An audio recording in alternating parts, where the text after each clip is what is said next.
माता माऊल्या योजना बोलत चला. पुरुष मंडळ कुठली योजना आली?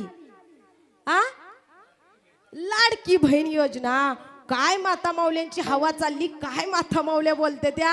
अहो एक बायको नवऱ्यापाशी गेली म्हटली ए मला बोलायचं कारण नाही, सारखं म्हणता कोण तू कोण तू, तुम्हाला माहित आहे का मी कोण आहे? म्हटलं अगं आहे तरी नक्की तू कोण? म्हटली हा लग्न झाल्यापासून आजपर्यंत तुमचं ऐकत आले, तू अशीच आहे तू तशीच आहे, तुझं कोण आहे तुझं काय आहे असं म्हणता, पण तुम्हाला माहित आहे का मी कोण आहे? मला आजपासून अजिबात काही सुद्धा बोलायचं नाही, मी कोण आहे माहित आहे का तुम्हाला? असं म्हटल्यानंतर नवरा म्हटला अगं तू आहे तरी नेमकी कोण? ती म्हटली मी कोण आहे तर मी मुख्यमंत्र्याची बहीण आहे.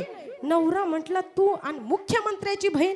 ती म्हटली जास्त बोलायचं कारण नाही. म्हटली लाडकी बहीण योजना कुणी काढली? कुणी काढली? मुख्यमंत्र्यांनी. मग मी कुणाची बहीण?